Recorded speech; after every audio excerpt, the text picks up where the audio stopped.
Because understanding great literature is better than trying to read and understand yet another business book.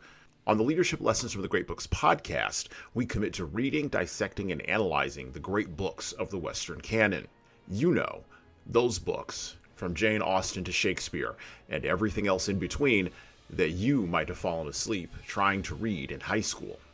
We do this for our listeners, the owner, the entrepreneur, the manager, or the civic leader who doesn't have the time to read, dissect, analyze, and leverage insights from literature to execute leadership best practices in the confusing and chaotic postmodern world we all now inhabit.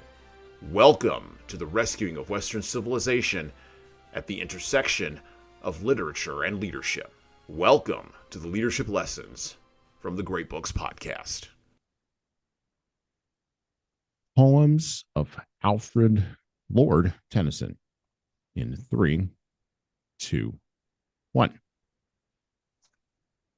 Hello, my name is Hassan Sorrells, and this is the Leadership Lessons from the Great Books podcast, episode number 130. In the long course of human history, there are people who make an outsized impact in certain areas, including the arts, the sciences, politics, and yes, even finance.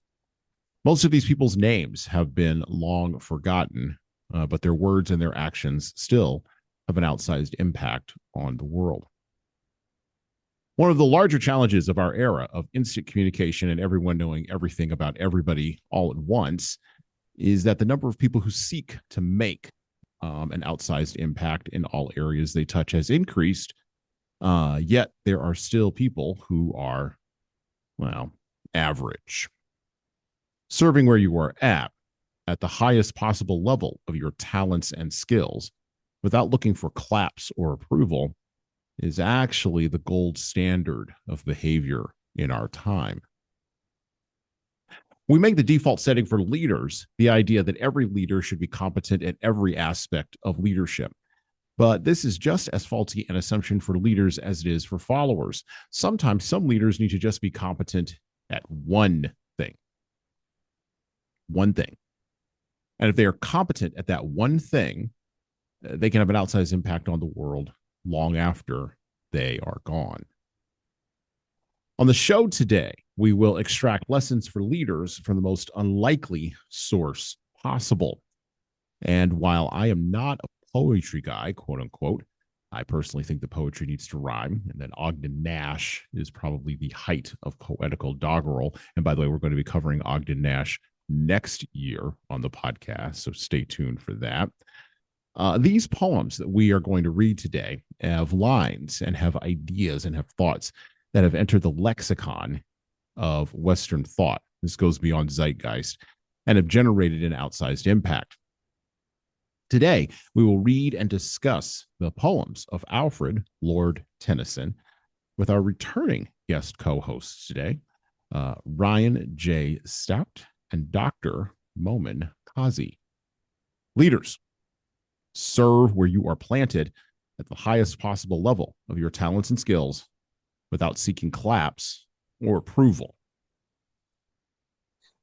So today we're going to pick up in our book reading with the Oxford paperbacks version of Tennyson's poems and plays. So this is a collected edition, right? It has a lot of different poems and plays in it, edited by T. Herbert Warren and revised and enlarged by Frederick Page.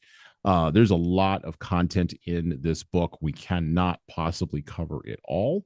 It would be impossible. Thus, we are not going to. Instead, what we're going to do is we're going to read, we're going to examine certain select poems, some of which you will know, and a couple of which you won't. And then we're going to frame those in terms of leadership, in terms of how people lead and what leaders can learn from poetry. Now, one of the struggles that we have in our world, and I was actually just listening to a podcast about this over the course of the weekend, is that poetry is fundamentally an Eastern medium, right? The way in which we think is different with poetry, or has to be different with poetry. Poetry is about a journey towards something, whereas a narrative and we live in a Greek-oriented rationalist, scientific rationalist sort of environment, even with our religion and our fantasies. We still want things to make sense. We want narratives to make sense. That's a very Greek way of looking at the world. And we need both ways of looking at the world. We need both of those ways merging together. And so when we look at the poems of Tennyson, one of the things that will strike us immediately as we read them is, well, is what he is doing in taking folks along, taking the Western mind along a journey. And I quote or I read from Ulysses. This is the first poem that we will look at today. It's a longish one, so bear with me. I'm also going to give you a little bit of background on the poem, and then we'll let Moumin and Ryan jump in with their thoughts on the poem. And by the way, thanks to Ryan for suggesting these poems as ones that we should look at today out of Tennyson's broad oeuvre or oeuvre. I have no idea how to pronounce that. Moumin will correct me. I'm not even worried about it. He'll correct me on this.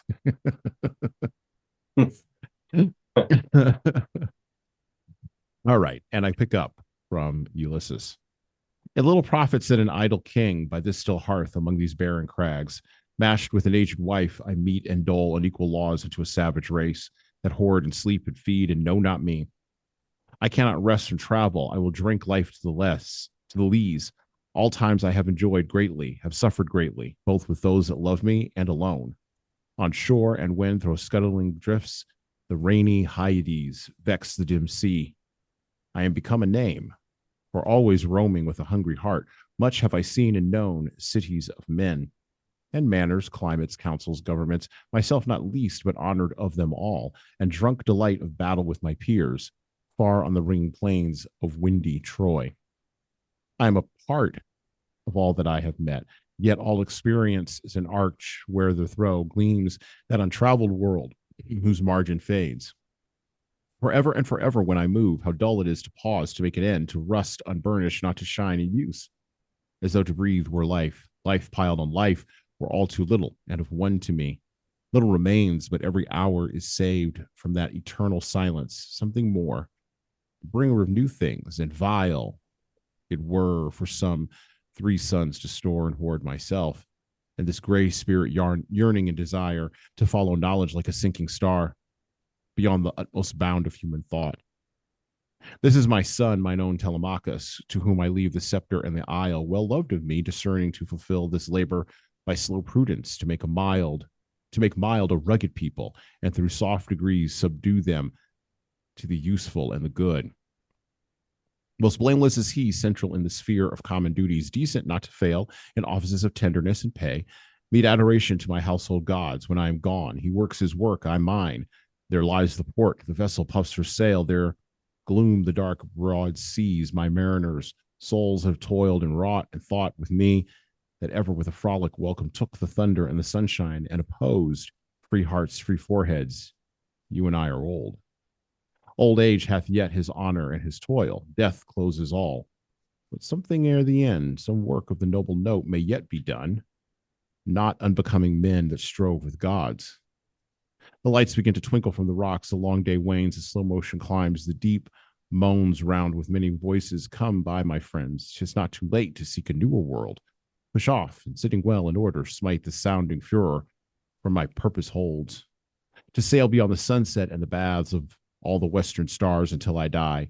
It may be that the gulfs will wash us down. It may be well that we shall touch the happy isles and see the great Achilles whom we knew, though much is taken and much abides, and though we are not now, that strength which in old days moved.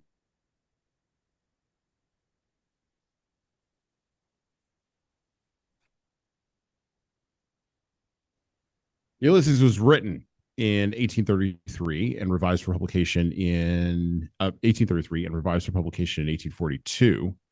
And by the way, this is according to the Tennyson library pieces that are online. I'm quoting this directly from them. Tennyson reworks the figure of Ulysses by drawing on the ancient hero of Homer's Odyssey and the medieval hero of Dante's Inferno. Homer's Ulysses is described in scroll 11 of the Odyssey, One is from a prophecy that he will take a final sea voyage after killing the suitors of his wife Penelope. The details of this sea voyage are described by Dante in Canto 26 of the Inferno. Ulysses finds himself restless in Ithaca. By the way, Ithaca, pause. That is a city in New York that I once lived in and worked in, and driven by the longing that I have gained to experience the world.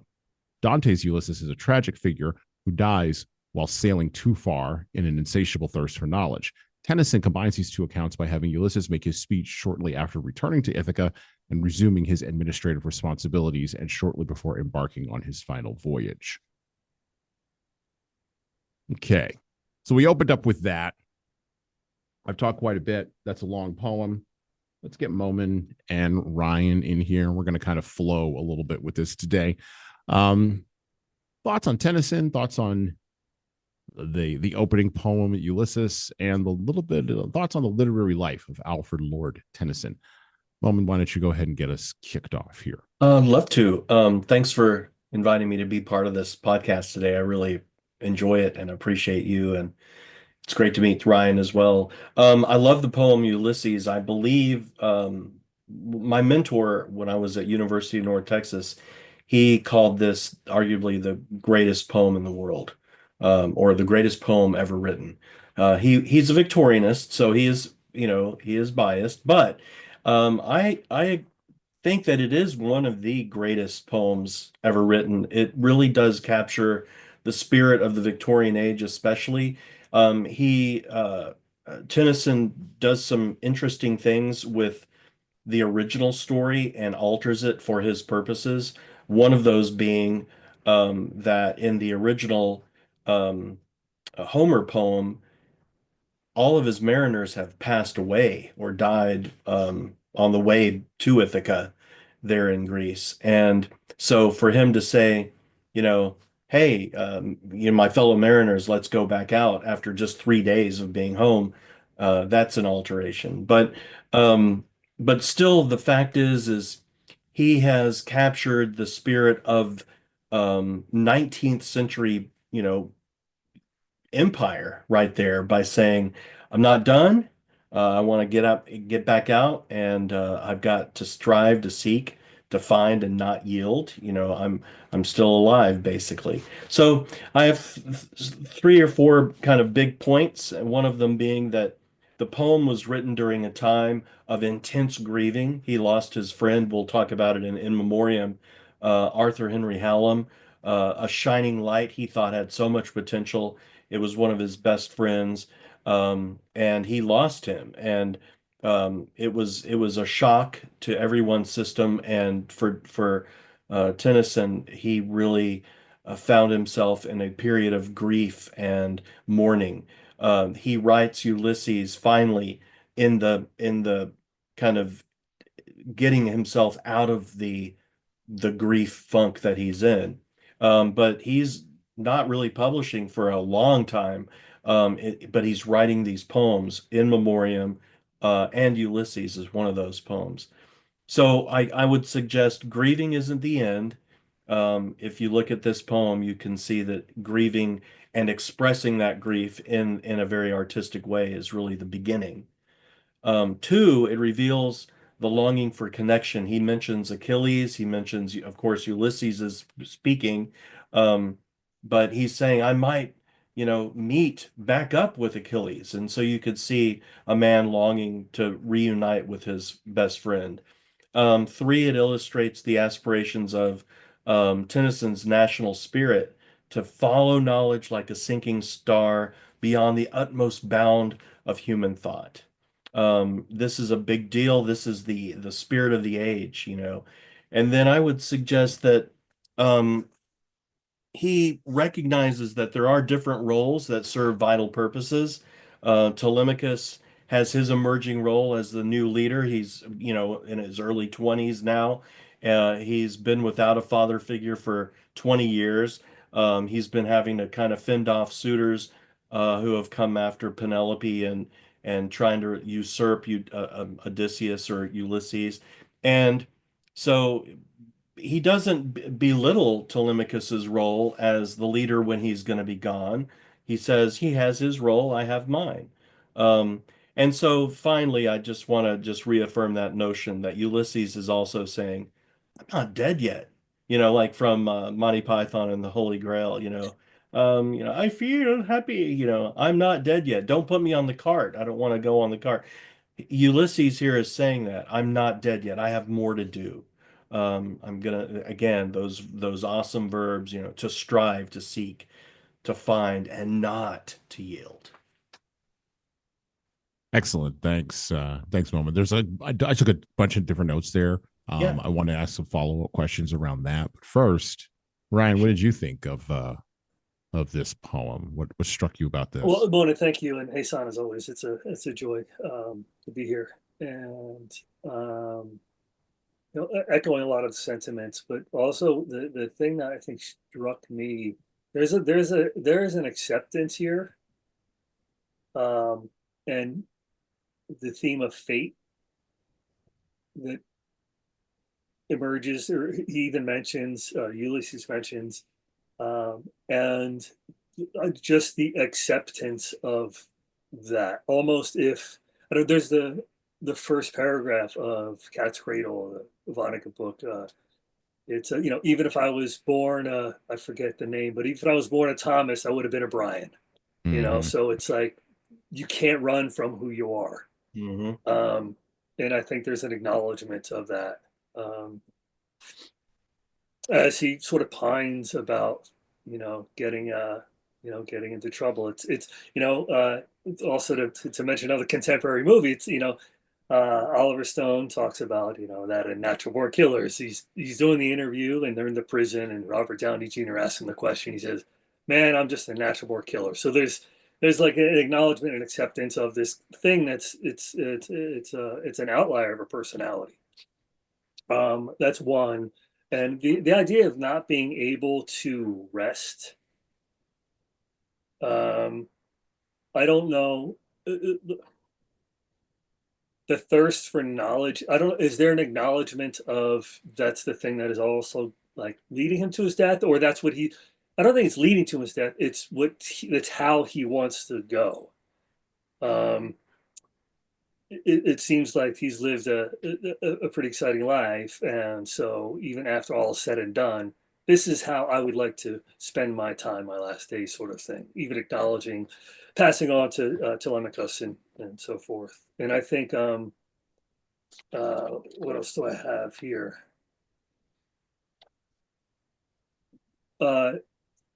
Tennyson does this so beautifully, but also as Ulysses in the poem, despite all of uh,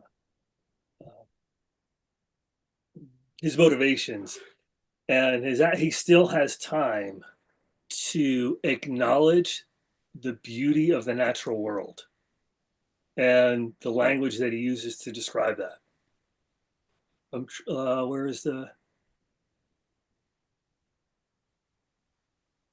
Where is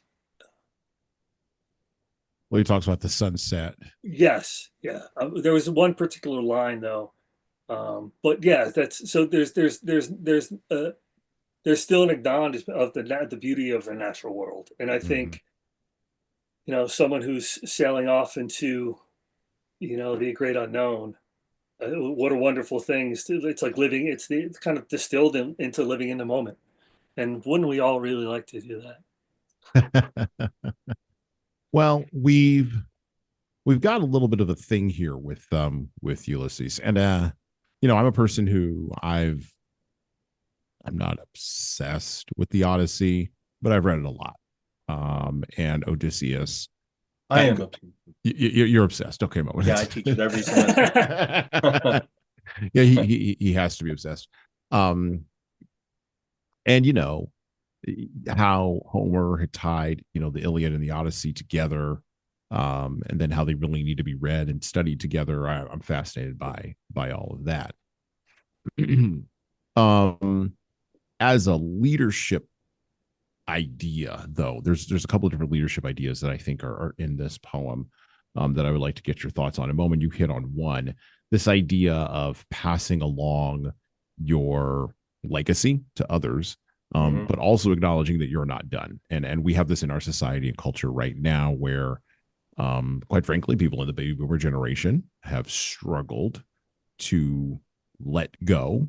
We can see this most notably in politics, but there's other areas, entertainment, culture, corporate business, where you just have a generation that has had an outsized influence on American culture in the latter half, or had an outsized influence on American culture in the latter half of the 20th century, who just will not let go.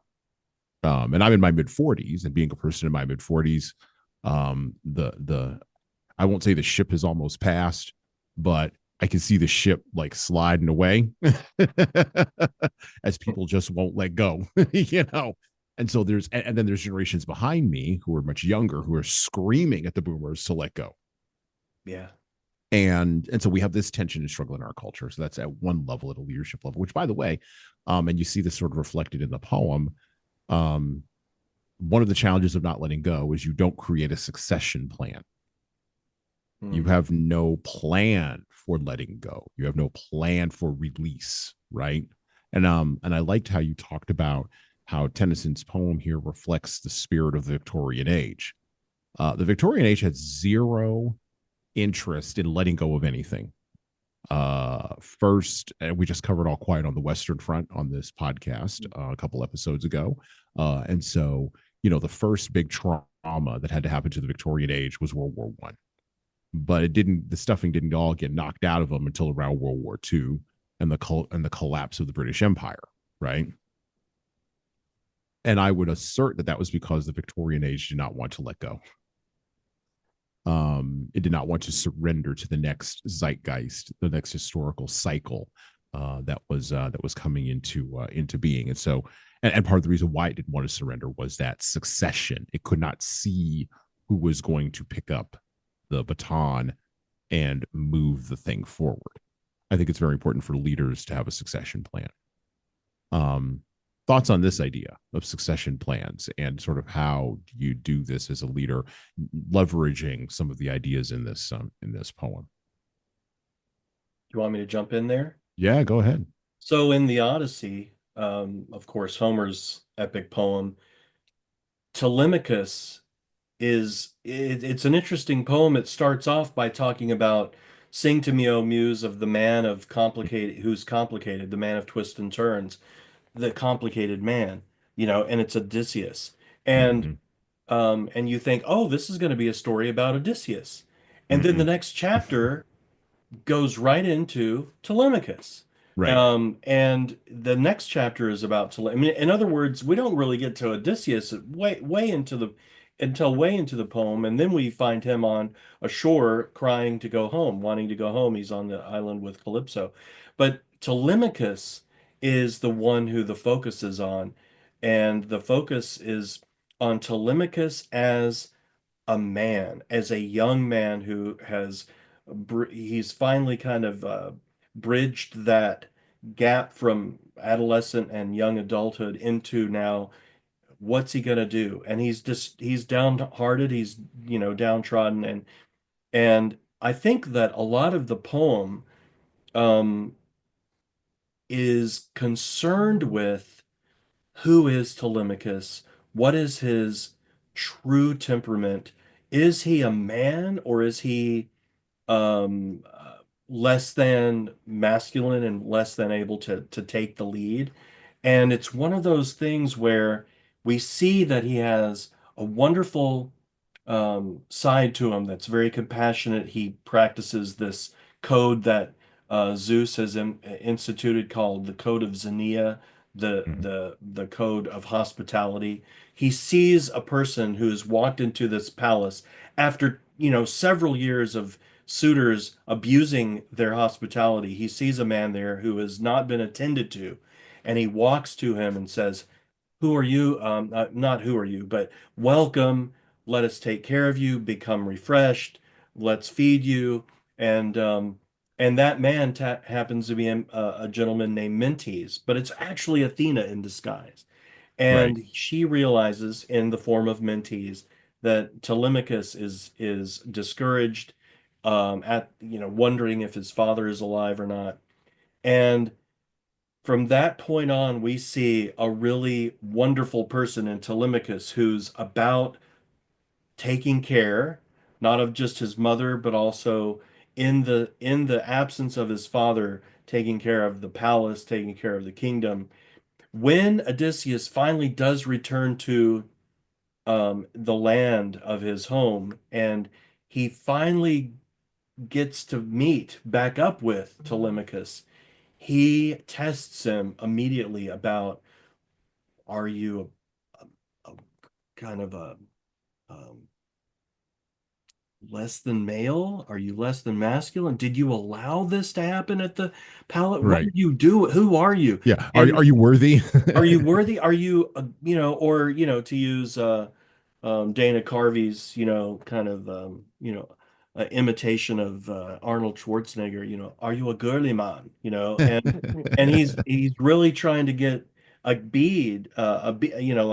who are you, Telemachus? So I'm just saying, he's trying to figure it out. He does realize, though, oh, Telemachus is somebody who I would be very proud of. And finally, Telemachus gets back with the suitors with Odysseus, his father, with him. They don't know that it's Odysseus, but one of the suitors starts abusing Telemachus in front of everybody. And Telemachus stands up and says, "The boy you once knew is gone. Now I'm a man." And that's something that's really makes Odysseus proud. Now let's go back to Tennyson. He writes, I've been back 3 days, basically after this long 20-year journey, 10 years fighting in Troy and 10 years trying to get home. Now I've been back 3 days and I've got to, in the original, in the poem, he's got to take care of the suitors' relatives who are going to come after him for killing their pappy, right? Mhm. And or whoever, and he now knows that he has to take care of, wrap some business up. So he goes to the land of his father, and Athena has to step in and say, it's time to put an end to all this fighting. And she hands down finally the last lines of the Odyssey are, she hands down the pacts of peace, right? But the whole point there is that Odysseus has to take care of this business, but in the meantime, he can leave Telemachus at home and know that everything's in good hands. And I like that Tennyson says, basically, Telemachus is good at this. He's good at managing people. He's good at diplomatically dealing with, and he's with all sorts of, factions, but he's also good at hospitality. And so he realizes that the kingdom is going to be in good hands while he's gone, doing what he does. But there is the sense that he does expect one day to come back home, but he still has there is an element of uncertainty in there, which of course we'll talk about in these other poems that we're going to examine. Yeah. Yeah. Yeah. Um, Go ahead, Ryan. No, I was going to say, just tackling from the angle of Tennyson and the role in literature, moving from the Victorian period, the Renaissance before that. So you have this burst of creativity. Then you go into the Victorian period where the focus is on reason thinking. And then, and I think for Tennyson, there's just about every poetic device is used in the poem. There's internal rhymes, assonance, dissonance. He's using meter. He's using all of these things in different ways throughout and I think and as contemporary poetry moves forward, because we get to after the Victorian is the modern period, and that's where like form and things start to fall apart. And Mhm. so I half wonder if Tennyson is because it is masterful from the first word to the last word. It is masterful. Mhm. And I called Hey Simon, thanked him. I was like, dude, I forgot what role this person played for me writing poetry 20 years ago and coming across him, learning about him. But to go back and look at this and to see how even to go through with like a fine-tooth scansion, it's it's it's still, there's more and more and more. The more I looked at it, the more there was, and I can almost Mhm. go like line for line. And let me get back to it here. Where is it? Um, so the use of uh, consonants here, and manners, climates, councils, Mhm. governments. So Mhm. you have the repetition of the M, the repetition of the C's, and you have these internal rhymes and these slant rhymes. And as the poem starts, it's way the form, as far as like end rhymes and how he's using punctuation, is way there's a form to it, and as the poem goes on, it kind of unravels, Mhm. and that it becomes almost it almost looks like a helix, like a double Mhm. helix. If you look at it in like a three-dimensional form, like my brain Mhm. kind of does. Yeah, Um, yeah. so just the fact that he is honoring the language and clearly has a love of the language and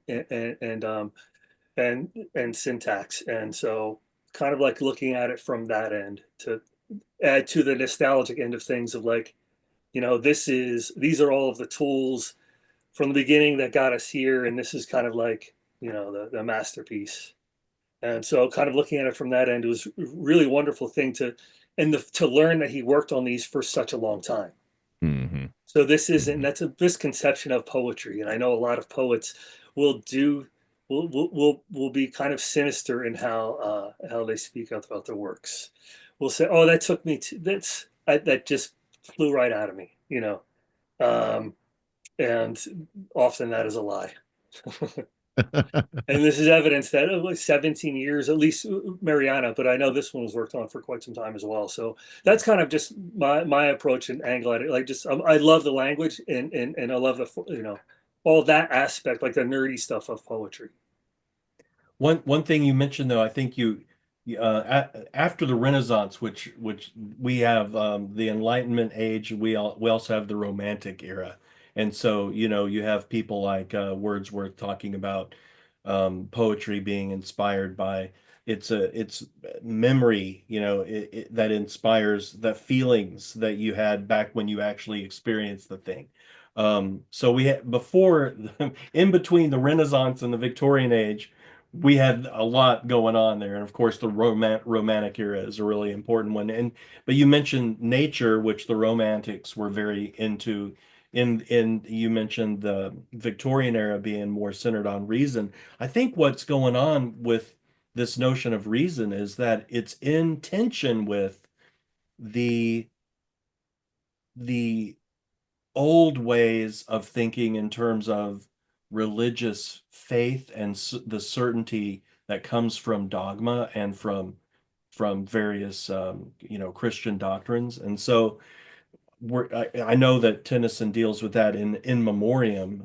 We're going to see that kind of tension between faith and certainty and doubt and the new scientific um, discoveries that are happening geologically, archaeologically, and so forth. And so, um, and then Hassan, you mentioned earlier, after the Victorian era, you've got the Edwardian, but then it Mhm. goes right into, finally, when we do have the modernists, right, and then into the postmodernists, it's like we're no longer thinking in terms of Victorian anymore. We're thinking more like, whatever, Elizabeth is. Yeah, yeah.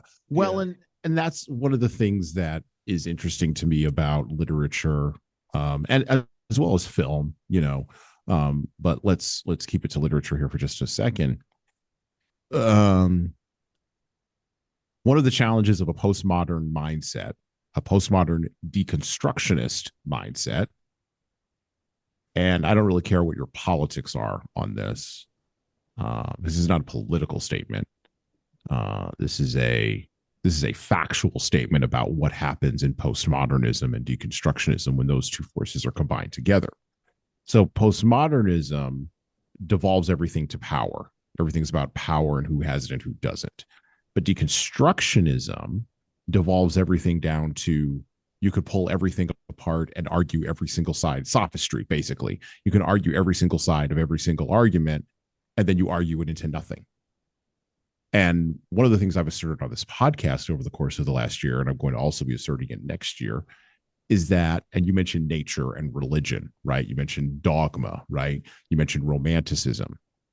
One of the things that postmodernism and deconstructionism do is they destroy romantics. They destroy romanticism. Camille Paglia would say this, right? In her examination of culture. But so would Michel Foucault, by the way. He would agree with that. He would agree. We're destroying romanticism, right? We're exposing reality to the harsh light of reason. Well, to the idealism. Sure. Yeah. It's a critique of the idealism of I would even go a step further than that. It's even more than just the critique of the idealism. It's the critique of the emotion behind the idealism. Even. Sure. And you can be an idealist and be a rationalist, but it's really hard. It's really difficult because your own idealism gets eaten up by the acidity of rationalism, and which of course then devolves into deconstructionism, and now you're in a hole that you're back in a doom loop, basically, as the kids say these days. One of the things that I think we have to do as leaders is we have to, and I'm going to say something. And Moumin, I know you're a professor in the English department, Tarleton State University. Ryan has a long background in creativity and in writing and in publishing and in poetry. I'm going to say something that I think will probably, if not offend you both, at the very minimum, poke you both. Okay, here we go. Here's my statement. But maybe not. Maybe as I think about it, maybe it won't. I think we have to find a way to build at this point in time in Western culture. No more deconstructing. We're done. Because when you deconstruct, at the end of that road, what do you have? You have Nietzsche's abyss, basically, that stares back through you. That's all you got, right? You don't have anything there. And human beings need to create, and they need the emotion that goes along with creation. This is why our movies suck now. Our movies suck now because they're wandering in a circle. And of course, nobody knows how to write. But those are two separate problems that combine. ChatGPT is pretty good at writing. Oh, well, don't get me started on the AI thing. Don't get me started on that. Because see, here's what we'll do. We devolve to our technology, right? We devolve to our technology. We say our technology will allow us to be creative. Thinking machines. Right. Except the problem with the technologist is you run into the Ray Bradbury problem or the Isaac Asimov problem, depending upon which way you want to go. Right. And yes, you run into the Aldous Huxley and Brave New World and George Orwellian, surveillance state and giving you all the pleasures that you want and da-da-da-da-da. And the flip side of the postmodern idea of power is just pleasure, right? And hedonism. But those are two twin tracks that don't lead anywhere but into an abyss. And so how do you build on the other side of an abyss? How do you build on the other side of that? I think that's the challenging question of our time. And I think romanticism, the romanticism of Tennyson, is part of the answer to that question. But I don't know how we recapture that. I have zero idea how we go back and recapture that. So this is interesting. You brought up early on like a plan B. Yeah.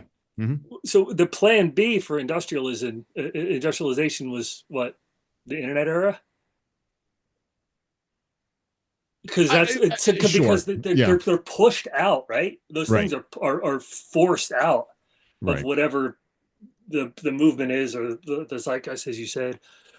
And well, I keep thinking about the form is commensurate with like the Industrial Revolution. Things are taking form and becoming more sort of homogenized. Sure. Okay. And so that kind of like mirrors the poetry. But then after the Industrial Revolution, you get kind of the internet age. And now we're devolved into this formless cloud. And so it kind of makes sense that, if art and culture, how they influence each other, if there's not a ballast, then nothing is like, what is it tethered to? Well, what is our predicament tethered to? And is well, that we've is decided. that the issue? I think in the West, we've decided that our predicament is tethered to identity. I think we've decided that. We've decided that identity is the thing. Whether it's a racial identity, class identity, gender identity, it doesn't matter. We've decided that that's the ballast. I love that word, or the anchor. I would use that term, but ballast is probably better. That's the ballast that we're gonna hook our ley lines to, right? Because that will be the thing that will never change, will be our identity.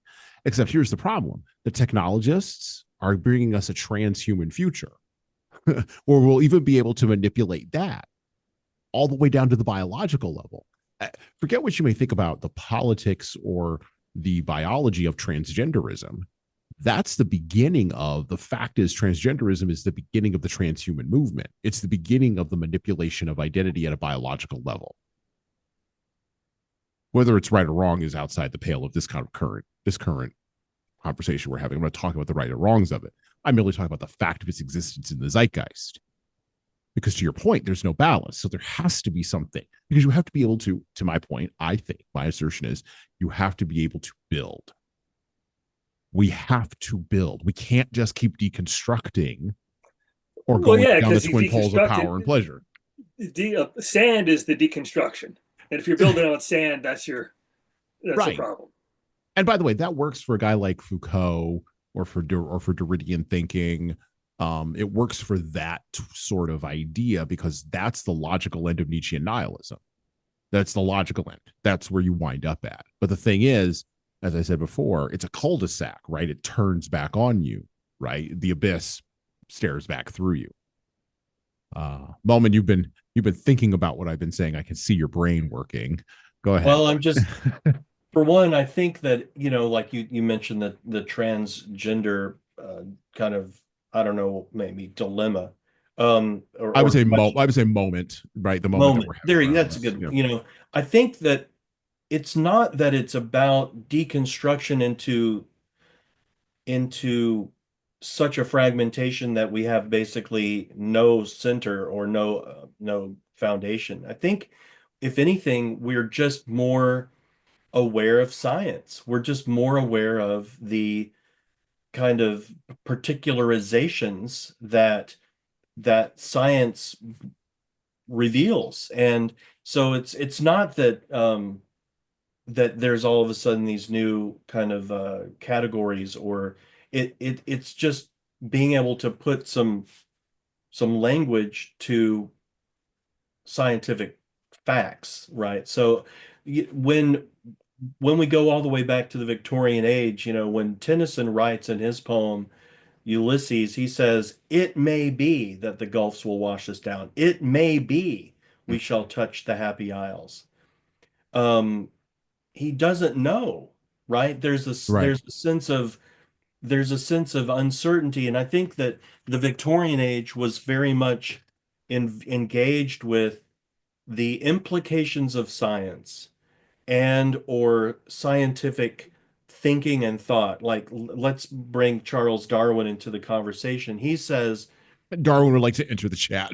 Yeah, he's a person of faith who's also observing scientific phenomena, right? And he's putting language to it, and it's creating, with the archaeological and the geological discoveries, a sense of, oh no, maybe the answers we have offered in the past aren't going to satisfy a lot of what we're now discovering, right? So it's like the Victorian era is really dealing with this struggle between faith and science, right? And this right.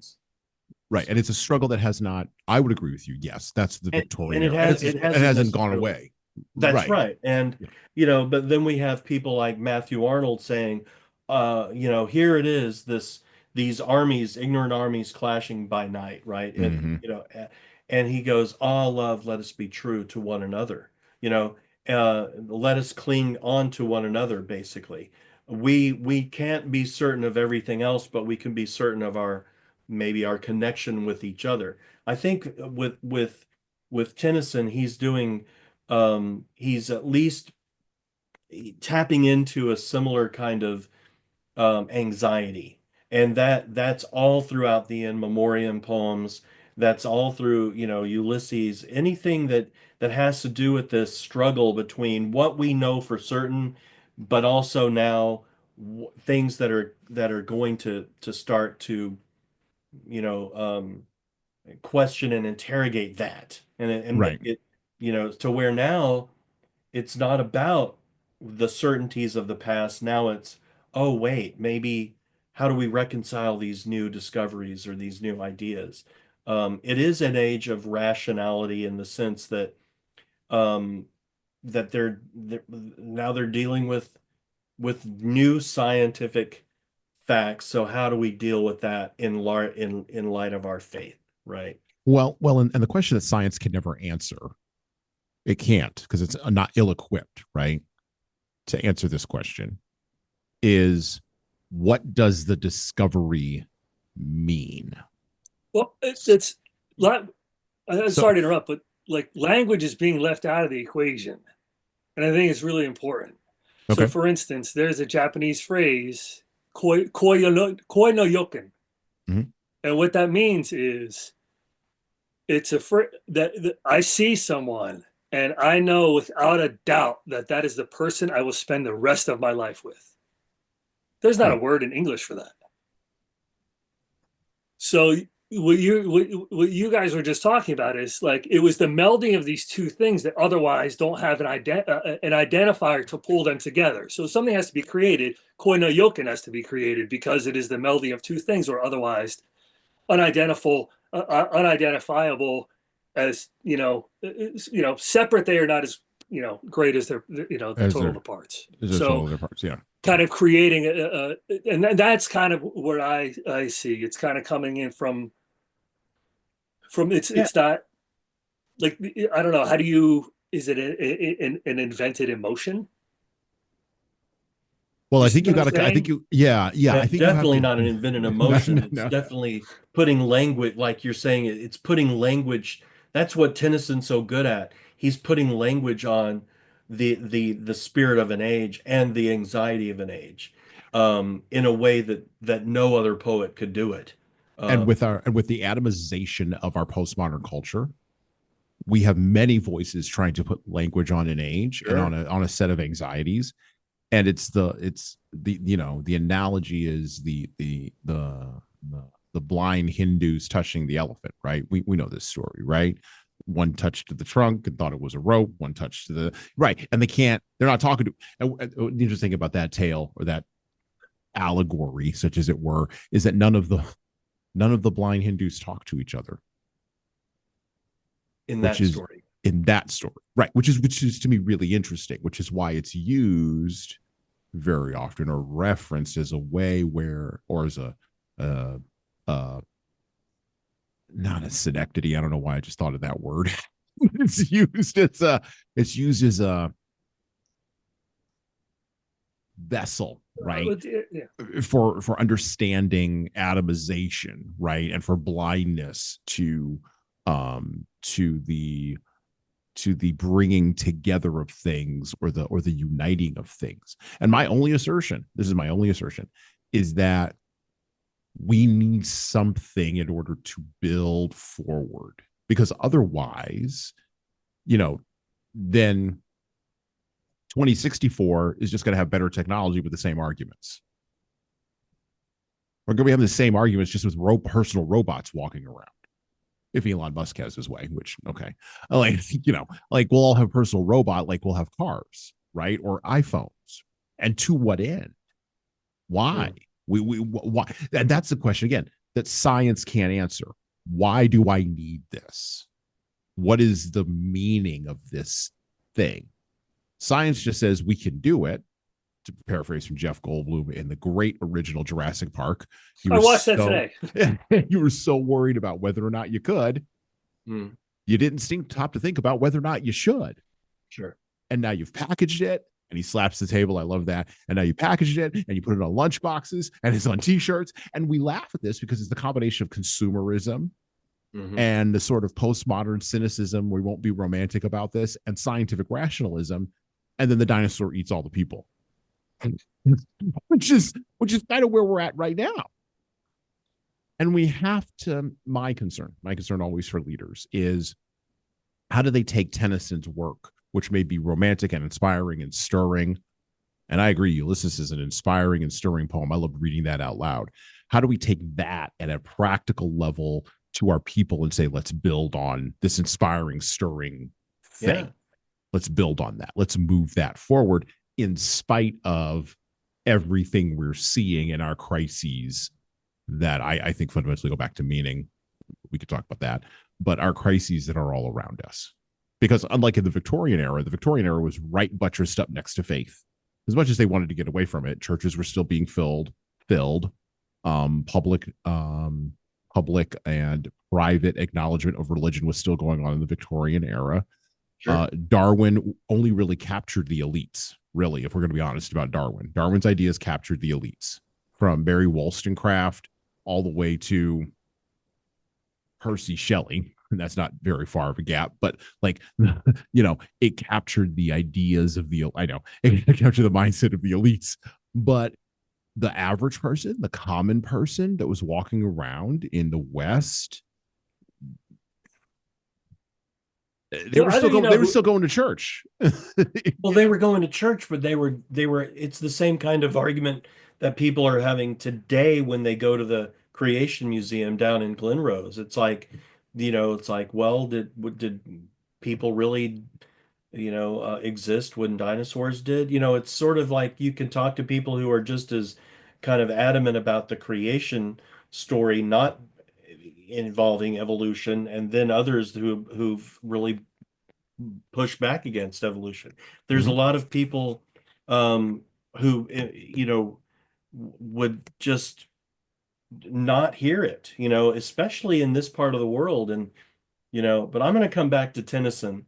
He says, old age hath yet his honor and his toil, death closes all.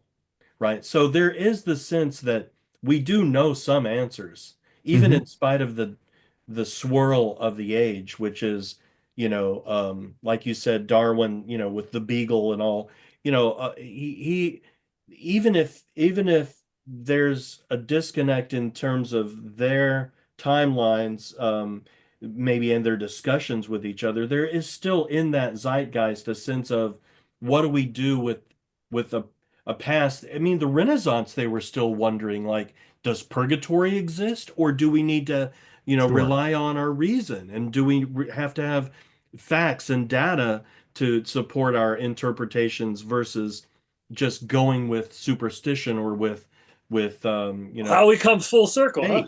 Right.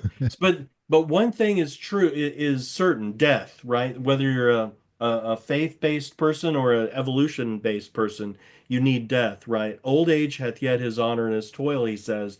Death closes all, but, and there's the big but, the big contrast, something ere the end, some work of noble note may yet be done, not unbecoming men that strove with gods.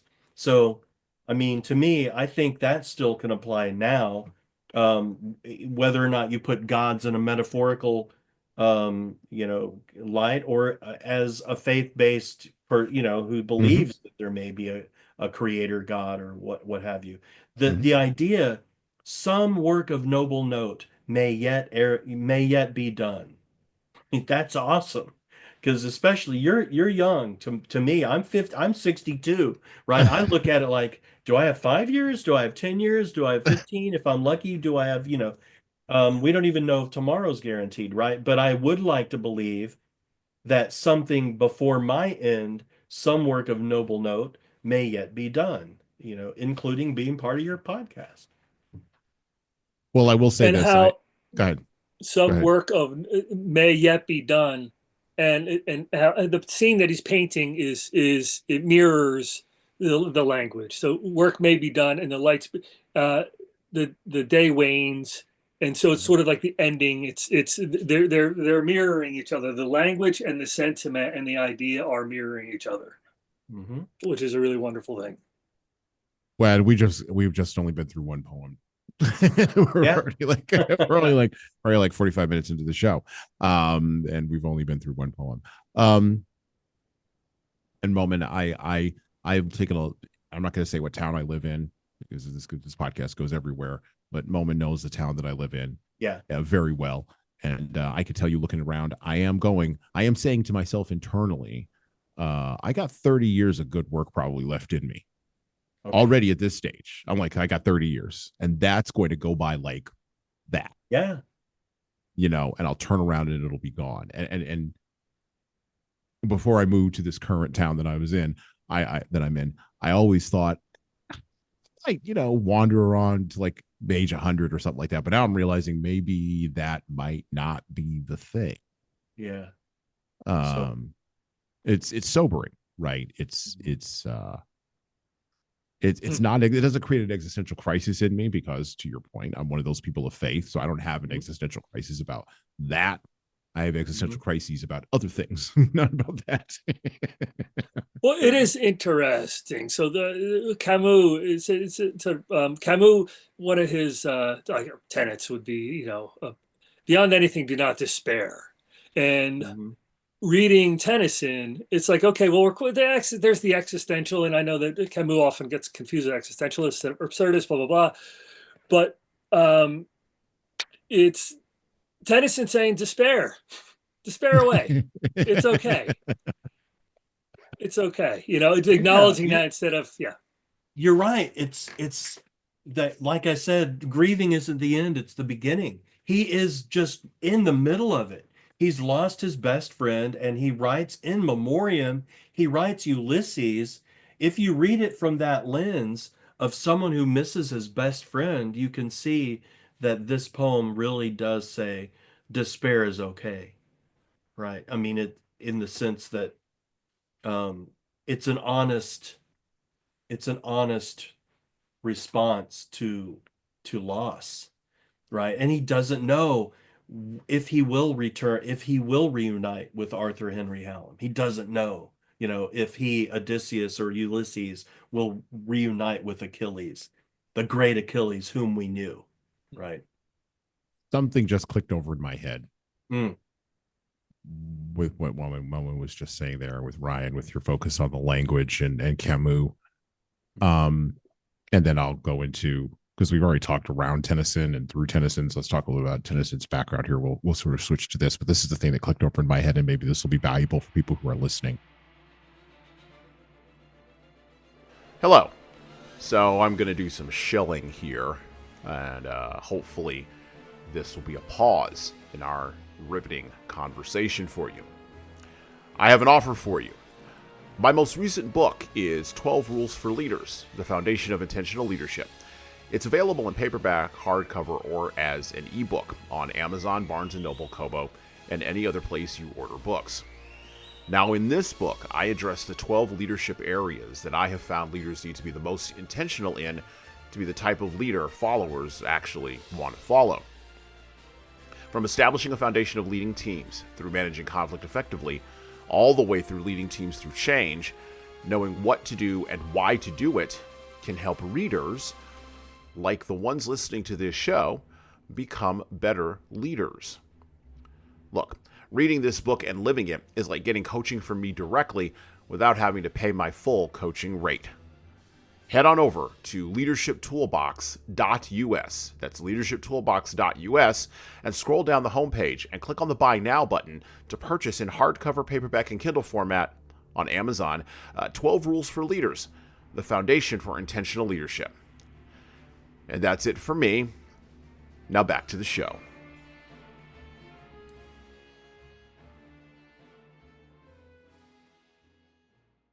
I think in America, we don't do a good job with number one, we don't do a good job with grief. But number two, we don't do a good job with endings. We just don't. We don't do it at a good job at a private level. We really don't do a good job of it at a public level. So two of the worst disasters probably of the last 20 years have been 9/11 and COVID for the United States of America. I'm not talking globally. I have listeners all over the world. Your mileage will vary. But in my country, in America, 9/11 and COVID. And I think that the cultural breakdowns and challenges that have occurred over the last 25 years around those two twin, such as it were, twin towers of disasters, and I'm not being funny here, the lack of grief, the lack of public grieving, the lack of being able to engage in despair publicly and sort of push all of that out, right, and get rid of it. We don't have any tools in a postmodern context where your two poles are either power or pleasure, because grieving, or the opportunity to grieve, can be seen as a statement of, I'm going to use another P word here that's often used, privilege. Only privileged people can grieve. I got to get up and go to work. Right. And when we don't how much just that sentiment is postmodernist insanity, because if you look at every single culture forever, grieving was an integral part of their society and how they interface with each other and their strength as a culture. And we don't. Yeah, but I would say that postmodernism is not the boogeyman here. There are people, people as in India that I know, because I'm, half Indian, half Pakistani, right? I heard it. We don't have time to grieve. Not grieve. We don't have the energy to be depressed. The energy. We're working on just, making a life and having, just getting by. And some, not all my relatives were like that, but definitely there was this sense of, even from my father, who would be like, what's with all this depression? And I think he was in denial, but he'd be like, I don't have time for depression, and that's different from national mourning. I understand. Right. Look at back. Let's go back to the Victorian era. She is the poster child for national mourning. She wore.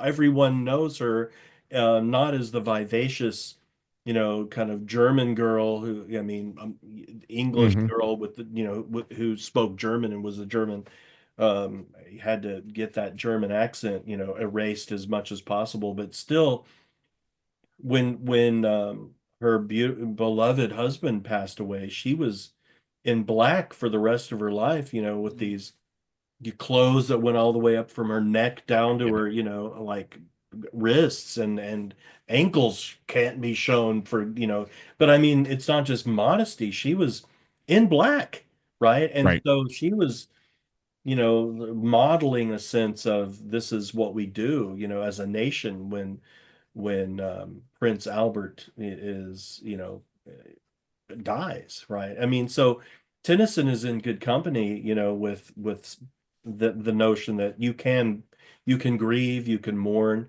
People like C.S. Lewis come along later, and he has to resurrect, in a sense, the, like, hey, it's okay. So he writes A Grief Observed, right? He writes these wonderful, observations of just what it is to go through loss, and even as a person of faith, go, it's okay to grieve. It's okay to be depressed, or, we got to work through it, but so I don't think it's a postmodern has somehow made it to where you're making the postmodernism what I think was actually, it's like, we've made money God, we've made money our God, and so that kind of like breaks everything down. And my only point is, if you don't offer, with those two twin events, if you don't offer the public an opportunity, even a national day of mourning, right? Like, and by the way, this is irregardless of party, and I know irregardless is not a word. If George W. Bush had declared had declared a national day of mourning, or if Joe Biden had declared a national day of mourning, Yeah, after COVID. Yeah. Right. And Like, you're just right. give us a minute. You're right. The thing is the American response is often let's get even. Let's Or let's go. just push through it. Yeah, let's just No, I push mean, through it. let's go to war for 20 years now that, you know, with people who didn't even engage with 9/11, for example, right? We've finally just got out of Afghanistan, you know, Mhm. during the Biden administration. So it's like, yeah, there is a sense of, you know, it's almost like you said, it's not about even observing a day of just grievance, you know, not grievance, but grieving Mhm. as opposed to the day of grievance, you know. Grievance, right, right. Which we don't. We already had a summer in 2020. There was a little bit of that. Anyway, moving on. Yeah.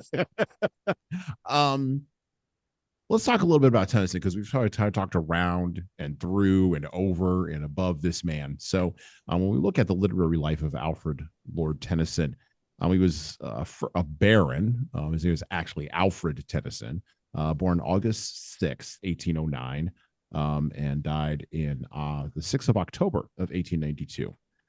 He was a poet laureate during much of Queen Victoria's reign.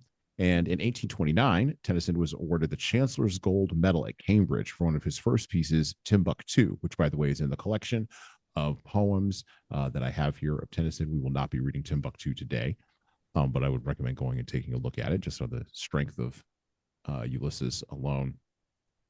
He published his first solo collection of poems, chiefly lyrical, in 1830. So this guy had a long and storied career in England. Although described by some critics as overly sentimental, interestingly enough, his poems ultimately proved popular and brought Tennyson to the attention of well-known writers of the day, including Samuel Taylor Coleridge. Tennyson's early poetry, with its medievalism and powerful visual imagery, was a major influence on the pre-Raphaelite Brotherhood. This is the part that's interesting to me about Tennyson's writing. And Ryan, I know this probably jumps out to you with the language piece. A number of phrases from Tennyson's work have become commonplace in the English language, including nature, red, tooth and claw, which, by the way, I thought was Kipling until I started doing some research into Tennyson. I thought Kipling had come up with that. Just better to have loved and lost than never to have loved at all. Most people think that's Shakespeare. Theirs is not to reason why, there's but to do and die. Again, most people think that, or many people think that Shakespeare, if they even think of that at all, I don't even know that that's a common phraseology that's used anymore in our time. My strength is as the strength of 10 because my heart is pure, to strive, to seek, to find, and not to yield. Okay. Knowledge comes, but wisdom lingers. I love that one. That should be tattooed on the foreheads of anyone who accesses the internet via their phone. And the old order changeth, yielding place to new. He is the ninth most frequently quoted writer, I did not know this, in the Oxford Dictionary of Quotations. We've kind of talked about the importance of Tennyson and his poem Ulysses on Western literature. Clearly, the man had an outsized impact, as I mentioned in the intro, with his poetry in general on the West. Very briefly, if you were going to sell Tennyson to someone, and I think we've probably done that already, but if you were going to sell Tennyson to somebody, right? Why should I, as a leader who reads hardcore business books, and only cares about the numbers on the spreadsheet and the hardcore psychology of how to lead people, why should I care about Tennyson? Why should I care about his writing? Why should I care I about think you should care poetry? about Tennyson Why should I care? because consuming. This is great because are either of you familiar with Amon Hillman as a classicist? No, I am not. Go ahead. So he makes some really I don't know arguments for how important the Greek language is and kind of like going and his I missed his name. What did you say? Ammon Hillman H Hillman. Okay. And it is interesting. He really advocates for reading like kind of nothing before. It's all classics. It's all Plato, Mhm. Aristotle, and it's like the foundation of thought. And in order to kind of understand what's happening, 2,000 years ago, with and more with those writings, is almost imperative to have the foundation on something like this, if that makes any sense. Mhm. Um, Okay. So I should read it because it's good for me, like my vegetables. well, I think because you were talking about like, yeah, absolutely. Let me Okay. go without fiber for 6 weeks and see how you do. Tell This is me, why, tell me how life is. this is why we're gonna Ryan consult. Having build. So in order to build on steady ground, in order to build on solid ground. Right. Yeah. Okay. Okay. I would suggest that Tennyson is a remarkably accessible poet. Hmm. Like you just mentioned those quotes. Well, I mean, I recognized all those poems. The Charge of the Light Brigade, of course, has relevance because, Russia's already taken over Crimea, but now is going into Ukraine. But that battle, the Charge of the Light Brigade was all about the Crimea at the time, Hmm. right? So, but the lines that you mentioned, there's not to make reply, there's not to reason why, there's but to do and die into the valley of death, rode the 600. It's just very inspiring, very accessible language. And when someone reads the poem, when they hear the words in memoriam, for Hmm. example, they may think, oh, well, that's Latin, or that's, that's not for me, but then when you read the poems and you see they're very short little, like almost fragments, they're just almost little, not all of them are long, but most of them are very short. You go, oh, look at what he's saying.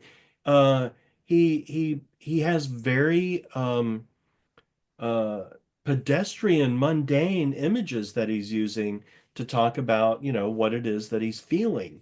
And I would say the same thing with the language that we read, like whether it be in you know Mariana or Mariana. I don't know how but you look back, a lot of, like you said, a lot of people think, oh, this is Shakespearean. It's like, no, no, no. Hmm. He's saying it's better to have loved and lost than never to have loved at all.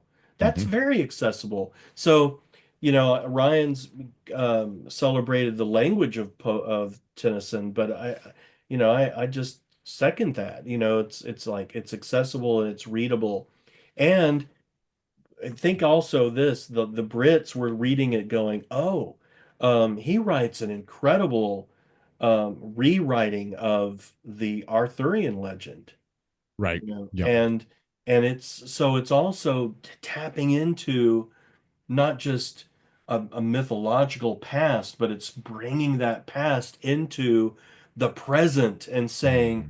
it's still relevant for us, and it's still something that speaks to us now. I would suggest that we could do the same thing that he did then, Mm, go back to the old stories, bring them into the new, like Odysseus is now Ulysses, but not just Ulysses, the man who's going to, end up having Athena deliver pacts of peace, but now he's this person who may just go traveling again for a whole bunch of years, leaving his aged wife at home after, being away from her all those years.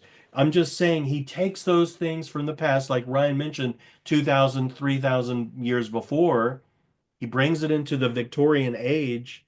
Now, I think that we, just a mere 200 years later, can bring those things from that era into our present age, and they still are relevant, they still matter, and it strikes a note, it strikes a chord. Who doesn't feel sad when someone is lost? Who doesn't feel proud of their nation when it does something right? Who doesn't feel like we want to go back and resurrect the heroes from our in our memory, and bring Hmm. them into the present? I think that's what Tennyson does for us. it's interesting, hey, Son, you were talking about the deconstruction. It's like, moment to your point, it's I think that's the first thing that I was drawn to, was like, oh shoot, we have to read Tennyson. This is going to be a beast. And then I was like, wait a minute, Yeah. this is pretty easy. I was like, this Yeah. guy is making it, like you're saying, this is for everyone. It's not this thing that's hoarded and I can't do it. I'm brilliant. I'm smarter. It's like, no. I'm going to share all of this with you. Yeah. You know, clearly this is a touched person in this area, and why not share that? That kind of builds on the spiritual end of things as well. When you talk about the use of nature in his writing as well. So that's I really I appreciated that. Thank you. Yeah. Yeah, thank you. And the thing is this poem, these poems, this poetry is,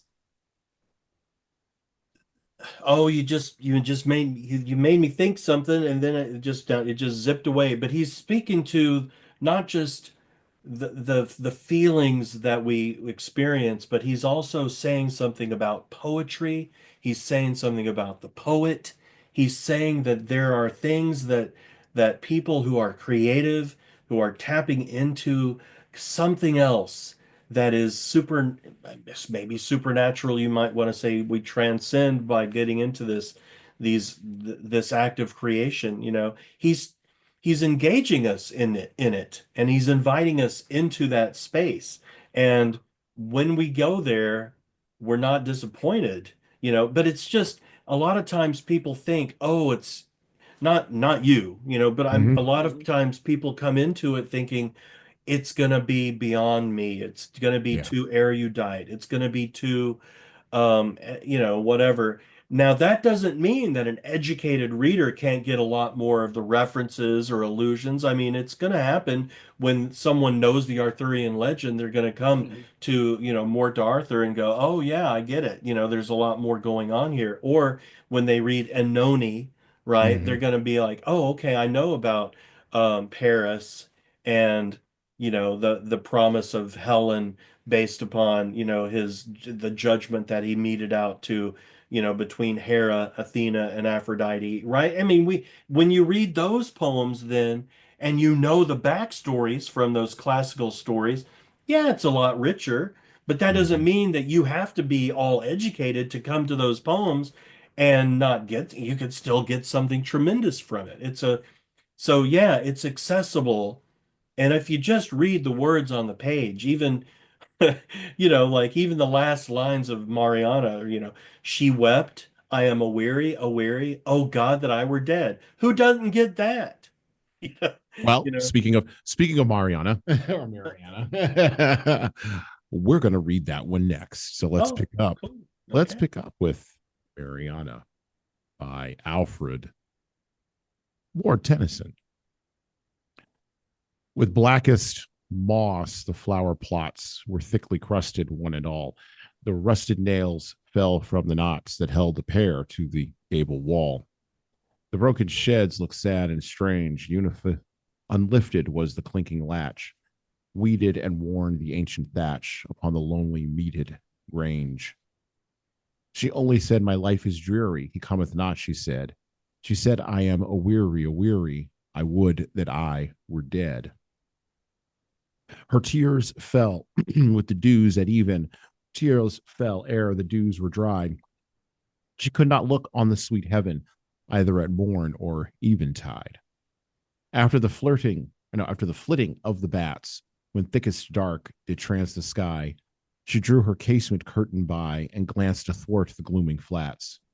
She only said, the night is dreary, he cometh not, she said. She said, I am a weary, I would that I were dead. Upon the middle of the night, waking, she heard the night fowl crow. The cock sung out an hour ere light from the dark fen, the oxen's low. Came to her without hope of change. In sleep she seemed to walk forlorn, till cold winds woke the gray-eyed morn about the lonely moated grange. She only said, the day is dreary, he cometh not, she said. She said, I am a weary, I would that I were dead. About a stone cast from the wall, a sluice with blackened water slept. and o'er it many round and small the clustered marish mosses crept. Hard by a poplar shook all way, all silver green with gnarled bark. For leagues no other tree did mark, the level waste, the rounding gray. She only said, my life is dreary, he cometh not, she said. She said, I am a weary, I would that I were dead. And ever when the moon was low and the shrill winds were up and away, in the white curtain to and fro she saw the gusty shadow sway. But when the moon was very low and wild winds bound within their cell, the shadow of the poplar fell upon her bed across her brow. She only said, the night is dreary, he cometh not, she said. She said, I am a weary, I would that I were dead. All day within the dreary house, the doors upon their hinges creaked. The blue fly sung in the pane, the mouse behind the moldering wainscot shrieked. Or from the crevice peered about, old faces glimmered through the doors. Old footsteps trod the upper floors, old voices called her from without. She only said, my life is dreary, he cometh not, she said. She said, I am a weary, I would that I were dead. The sparrows chirrup on the roof, the snow, the slow clock ticking, and the sound which to the wooing wind aloof, the poplar maid did all confound.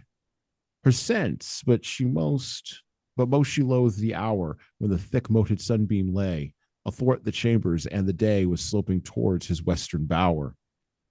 Then she said, I am very dreary. He will not come, she said. She wept, I am a weary, O God, that I were dead.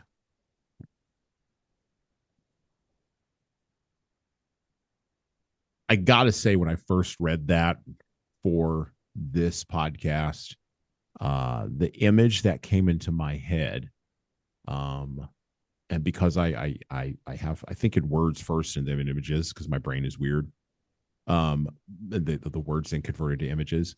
I converted those images converted those words into images in my head of the old school animated show on television, Tiny Toons, which almost no one remembers.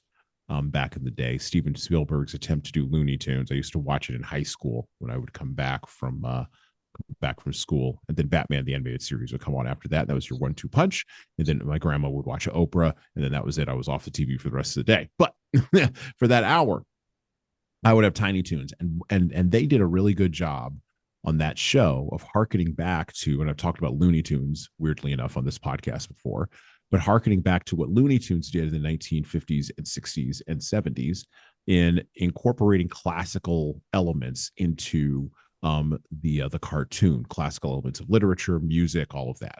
As a matter of fact, if you go onto my Facebook page currently, you will see the Barber of Seville with Bugs Bunny and Elmer Fudd.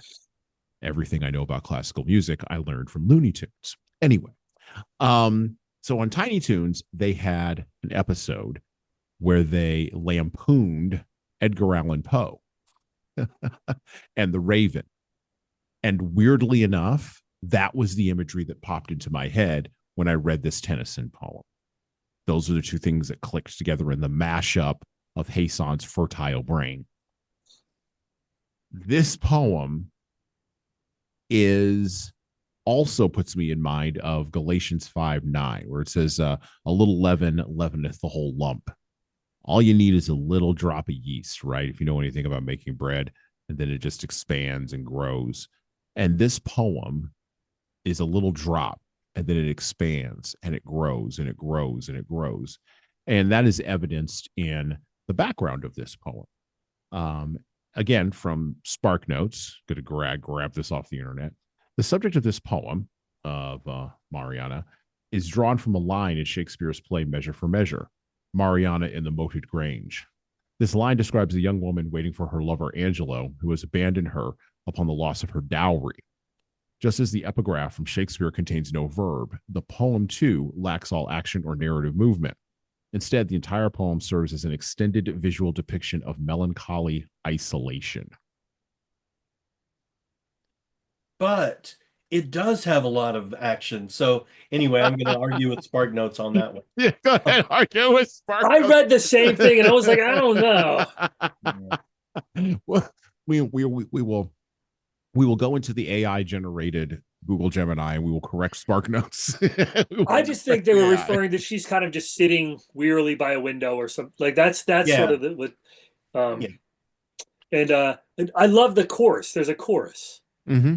Yes. Yeah. So refrain. Yeah. There's a lot of interesting elements in this poem. And so while Ulysses is about adventure, leadership, it's more of a direct hit to what we actually cover on this podcast, picking someone for succession, all of that. Mariana is a little bit more about the zeitgeist of the time. It's a little bit more about some of the things we've already been talking about, existential dread. Really, though, existential dread, remorse, grief, my lover will not come, I wish that I were dead, all these kinds of things, right? And there's no sort of sugarcoating this, to Moumin's point earlier. I wish that I were dead. I'm weary. I got to get out, right? And the zeitgeist of our time is driven by existential dread of the large things. But I think that dread is driven by, or is driven as a distraction for dealing with or acknowledging the small things. And we see this on both the left and the right sides in our political world. One of the things that has really been obsessing me the last 5 or 6 years has been how our social media platforms allow us to take very local existential dread and scale that up to a national level. The example I always use is this: my oldest son lives in New York State. He should never be getting news about anything going on in the town in which I live in North Central Texas, and yet he does. That's insane. Now we can say on a good end that connects us all, right? But there's a downside to this, and the downside to this is I have no control other than a sense of dread or dismay or remorse on whatever may be going on in his town in upstate New York. Just like he has no control, direct ability to impact and influence events in the town that I live in North Central Texas. And yet we can see those things, and thus our dread is triggered, which, by the way, I think is one of the reasons why those platforms exist. They exist to trigger that dread. That's just they like that because it keeps you on the platform more and keeps you clicking, because you're constantly clicking around trying to resolve that dread with more dopaminergic, pushing, right? Yeah, they've monetized our anxiety. Bingo. Excellent. Very good. Yeah, exactly. I love that. They've monetized our anxiety. And there's no reason for it. And this poem is an example of localized anxiety remaining local, which is one of the things I think that it should be local. Go ahead, Ryan. It just also reading it as well. It's like, so writers, again, and if you're a good writer and you're a remembered writer, they're by default of no fault of there are historians as well. So it starts, as time goes on, it also becomes part of history, right? And which is why it's important to look at what was going on in Tennyson's life at the time, and not just he just wasn't plucked down this time period, effused all these beautiful things, and then went back to wherever he was. So I don't it when you were talking about social media, and it's just like the author of an Instagram person, like someone has an Instagram page through no fault of their own, they are naturally a part of history. They're part of they're part of the historical conversation because of what they represent in the movement. And so and largely that's determined on the relevance or popularity or being sort of remembered. Right. It was just an observation. Yeah. No, I know. I agree. And that's the upside of of these platforms that are sold to us, is that it's the unstated upside, right? You'll be a part of history. We will rise above the unwashed masses of the vast expanses of history who never had a voice. We now all have a voice to rise above those unwashed masses of history and to be remembered in the future, except when Instagram shuts down. Well, if everybody's memorable, is anybody memorable? Well, and then it all gets memory hold, and you wind up in the Wayback Machine of the internet, and no one looks for you. Which is why when I pass away, I'm asking my family to scrub all evidence of me ever being on the internet. Just scrub it from existence. Even this podcast will go away. So there is an ending, by the way, to this podcast, kids. I've started that, by the way. I mean, I kind of like it. I kind of like the idea that I could just disappear from the internet upon death.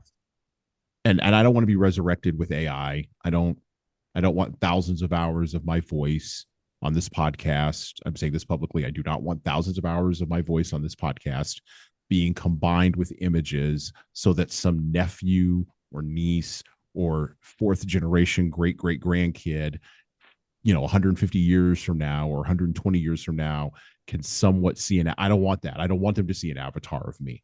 I want to go away. When I'm done, I want to be forgotten. I want to descend back into the mass of humanity and be gone, because that's okay.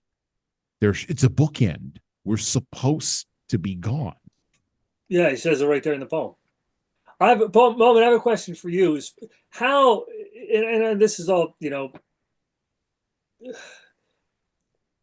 how do you think someone like Tennyson would process the oh my God, the indestructibility of the internet? I don't know, like, I don't how do you think minds, and like I said, this is an odd question, but just because of kind of like how we interpret it and how we experience the internet today, if you were to go back and tell that to, or a modern day person, and describe what the internet is, how do you think someone like Tennyson would process? I guess more succinctly would be like, do you think Tennyson would share the same opinion that Hassan has of himself about being wiped? About being wiped? Wiped from the internet. Or white? I didn't hear what you the last wiped from the internet. So Hassan's claim is basically after he's dead, he wants to be as if he never existed. And someone is a poet like Tennyson, who's nostalgia and this rich language, and how does that? Is there a cognitive dissonance in there? I don't see Tennyson as having the same desire to be erased after he's passed away. I don't think Tennyson is. I mean, he's left behind so many writings and poems and and of course he had a long life of poetry. He was a poet laureate for many years, and but I don't see. I think he would have embraced the internet and just, he would have just like any great poet now, would have, the best would have gotten on there, and all the other would have been just in notebooks or whatever. And you know what I mean? But I think his song, you're selling yourself short. Like you've got this wonderful creative output, and you've got guests that you've invited to be part of it. And if there's some insight to be gleaned or gained now, well, at least as a historical artifact, it's going to be useful in the future, because it'll hopefully, just like when Ovid says in Metamorphoses, help me, O Muse, to write a continuous poem that's not just relevant for back then, but also for our time, which in his time was the age of Augustus. Right. So I'm just saying, now 2,000 years later, we're reading it and going, whoa, these stories are so relevant. So much so that, say, 400 years ago, Shakespeare is using those stories to help him write his plays, right? And then Shakespeare's plays help Tennyson get inspired to write this poem, So how is your podcast going to end up inspiring future leaders to do a similar kind of initiative and teaching tool? And I think it's all wonderful. I'm sad that the library at Alexandria, burned down. Ptolemy's, Mm. you know what I mean? It's like, so I like the idea, But going back to Mariana just for a Mhm. second, Yeah. it's not that you mentioned her localized grief, right? And I Mhm. again going back to Ulysses and In Memoriam. Of course, he wrote this in what was it, 1830, right? Mhm. And Ulysses is 1833. In Memoriam is between, about those 10, basically 20 years of writing, um, but I think that he again is reasserting that it's okay to grieve Mhm. in a sense, he's capturing her grief, right? Mhm. Oh, I am weary, I am weary, I am a weary, I would that I were dead, right? But it's okay, and that the poem shows us that grieving itself has a rhythm of its own. um, the mourning of the perceived past certainties, now are replaced with different concerns, with new concerns, right? But one thing that is happening is the world still goes on all around her, right? And that's why I think there is action in this poem. It's not, though, located in what Mariana is doing. It's located in all of the birds chirping and the moss even doing its thing and the Mhm. rusting of the nail. Like there's a lot of stuff happening all around her, and we get to see it happen in the cycle of an entire night and day, right? So at the very end, it's not just um it's in the middle of, we see the blackest moss, the broken sheds looked sad and strange, right? Weeded and worn the ancient thatch upon the lowly moated grange, right? It's like all this stuff is happening. Then it happens at the dews at even, right? The dews were before the dews were dried. She couldn't even look on the sweet heaven, either at morn or eventide. Mhm. And then we have bats. We have, and then even in the middle of the night, waking, she heard the night fowl crow. Um, the cock sung out an hour ere light. And keeps going down the poem, to where it's not just during the nighttime, but even it says, when the moon was low and the shrill winds were up and away, and on, right? And Mhm. finally, near the last part of the poem, it says, the sparrows chirrup on the roof, the slow tick clock ticking, and the sound which to the wooing wind aloof the poplar made did all confound her sense. But most she loathed the hour when the thick-moted sunbeam lay athwart the chamber. So it's not just that she's sad in the nighttime in the middle of the night. She's Mhm. also sad and really, really sad. Oh God, that I were dead in the middle of the day, right? When the sun is revealing the dust of her surroundings. I mean, so it's just sort of this again, the rhythm of grief doesn't have a predictability, and at the same time it shows us that sometimes you just have to ride it out, and Mhm. hopefully you won't just succumb to the feelings or the thought, I am a weary, oh God, that I were dead. You gotta kind of almost embrace it and then move ahead, right? And I'm such a reactionary person. To sit in it Yeah, is rough. it's beautiful, really is. Uh, When I think about what I'm doing here, I want to tie these two things together, these two threads together. What we're doing here, right? Um, there's so many books to read, so many insights to be had, right? And I, as I already mentioned, I only have 30 good years of work probably left in me. So Yeah. I gotta hustle, right? I gotta get after it, right? I gotta be on it, right? I gotta read 4 books a month. I've got to line up guests. I've got to bring people in, right? I gotta, right? Yeah. If I'm and at the end of it, I think a lot of I think of the the pivotal scene at the end of Schindler's List when Liam Neeson as Oscar Schindler takes off his ring, right? His Nazi ring, right? And he says, how many more Jews could this have bought? I didn't do enough, right? I didn't do enough.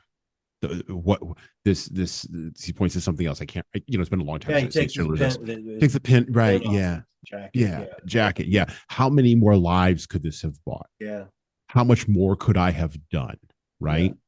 And when you look at sort of the commercialized consumerist promises of social media and of the internet, what we're doing here goes in the exact opposite direction of all of that, and thrusts defiantly against all of that. And at a certain point, you just got to be like, I think, well, at least for me anyway, I have to be like, or I have to take the posture of, to paraphrase from Mariana, I am a weary. Not that I wish I were dead. Death will come when it comes. Don't need to wish it or fear or live in fear of it, right? It'll come when it comes, however it comes, whenever it comes. Am I doing enough with the skills and talents and abilities? And my larger concern is that we are so wedded to the short-term games. I just did a shorts episode on this. As leaders, we're so wedded to the short-term click-based games that we know we can win right now, that we don't go on the other side of that arc, right? To do the deep long-term things where we may wind up at the end of 10 years of work or 15 years of work and go, it wasn't enough. I could have done more. It wasn't enough. And so people will often ask me, why are you doing a podcast that you don't sell ads on? And I say the typical answer that I give, and it is a true answer, it's part of the true answer, is that I don't want to have an advertiser tell me what books I can read and what books I can't. I don't want an advertiser to tell me what guests I can have on and what guests I can't. If I'm going to do something outrageous, like I'm going to read Mein Kampf, I'm probably going to want to have an expert on there who may be a little unsavory, who might have some things to say about Mein Kampf. I want the freedom to go get that guy or woman. I do. I want that freedom. Well, I would hope so. Right. I mean, I'm a scholar of Mein Kampf and My New Order. It doesn't mean I'm a Nazi. Exactly. And I don't need to do a negotiation with a very well-meaning advertiser who has a brand to protect around what you might or might not say, or around who you might or might not be. I don't need to have that. That's a level of complication and ridiculousness in my life that I don't need. So just know. Well, just know. There's also another thing you're talking about. You're talking about willingly putting yourself in a position that would render you powerless. Sure. Yes, and exactly. I think that's also the powerlessness. It can be applied to this piece as well, because how much we have. We just said how many times Moumin and Hassan. He said we can go at any moment. And we have control over our response or our reaction, that sort of thing. That's it. Very outcome. Stoic. And so, well, and then the other reason is and then Brian, I'll go back to you for just a second, but I want to close. The other reason I don't have advertisers is because advertisers play a short game. They play a game of short-term content and by the way, that's fine. If that's the game you want to play, I don't object to you. I want to be very clear. Me critiquing you playing that game does not mean I object to the game existing, because if I objected to it existing or not, it wouldn't matter. The game is going to exist anyway. This is how human beings are. It just saying I don't have to play it. If you perceive it as a critique and you're defensive about it, cool. I'm merely saying I don't want to play that, but the game exists. And so advertisers do play that. And I don't want to be part of that game, right? I would rather go in the opposite end and do something different and more interesting that just might not work out. And that's where part of the erasure idea comes from. Because maybe at the end of it, it doesn't work out. Maybe I did all these thousands of hours and the meter didn't even move 5 inches. It sounds like investment and outcome. Hey, son. Well, well, and so this is how I think about it, right? And Yeah. Mariana is the kind of poem that puts that front and center. Ryan, go ahead. Oh, no, interestingly enough, the ability to stay in the moment, the ability to stay in the moment, while also identifying everything that's in the moment. Right. If that, Yeah.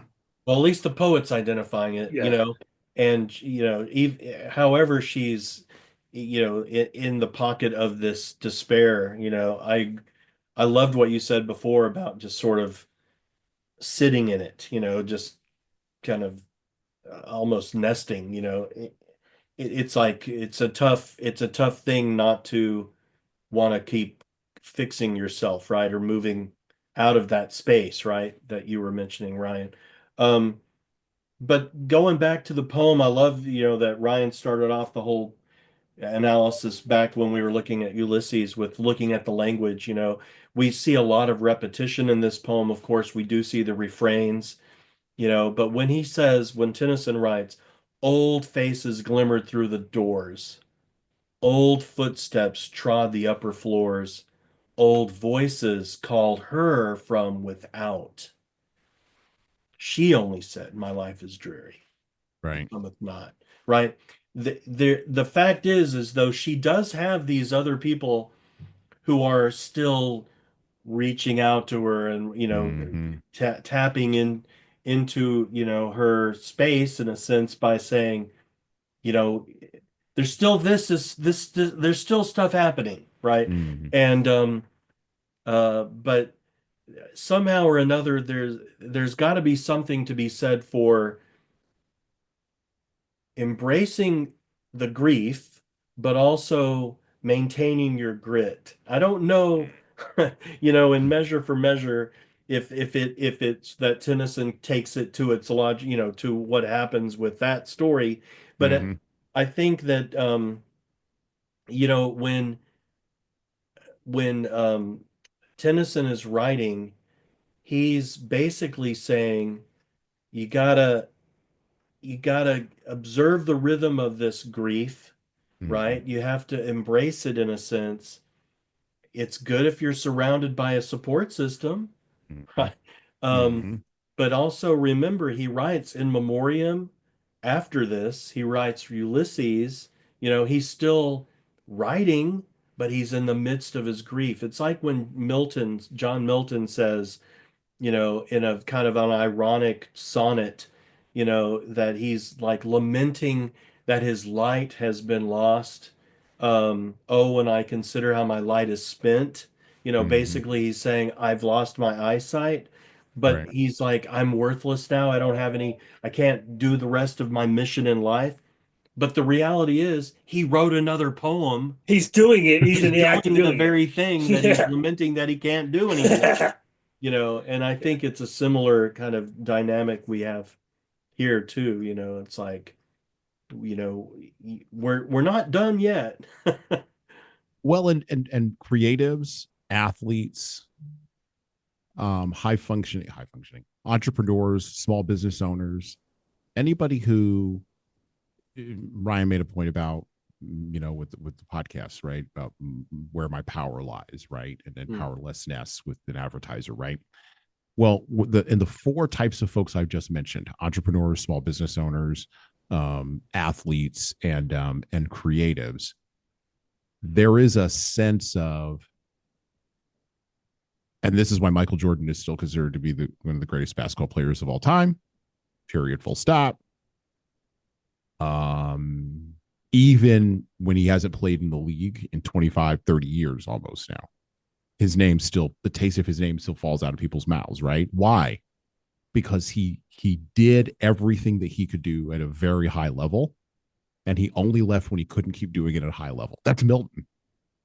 Mhm. He's writing the poem at a high level, even though he thinks he's lost it. Yeah. He Yeah. thinks it's not there anymore.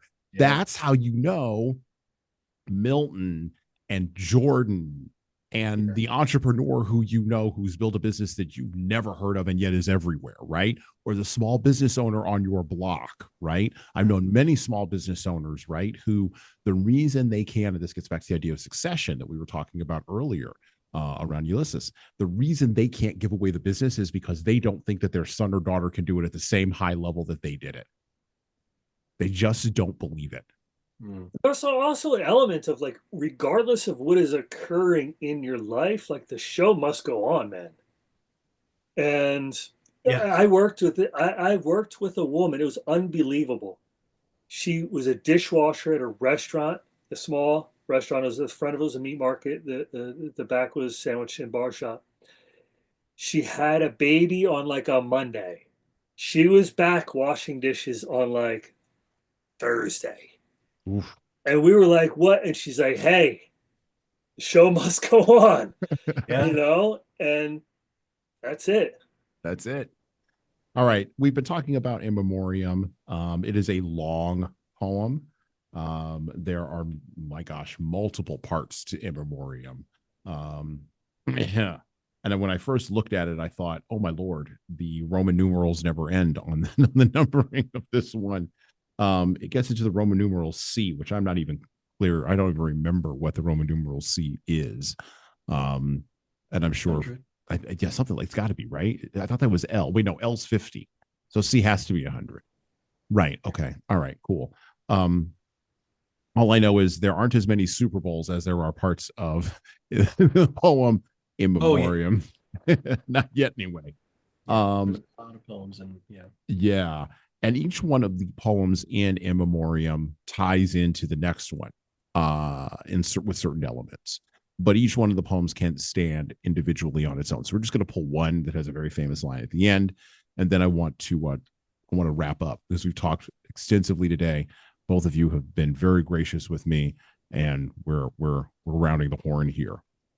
So I'm going to read In Memoriam. As I sometimes tell my son when I'm reading him, Jules Verne and Journey to the Center of the Earth, my 7-year-old boy, XXVII.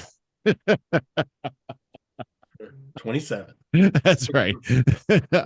I envy not in any moods the captive void of noble rage, the linnet born within the cage that never knew the summer woods. I envy not the beast that takes his license in the field of time, unfettered by the sense of crime, to whom a conscience never wakes. Nor what may count itself as blessed, the heart that never plighteth troth, but stagnates in the weeds of sloth, nor any want begotten rest. I hold it true, whatever befall, I feel it when I sorrow most. 'Tis better to have loved and lost than never to have loved at all.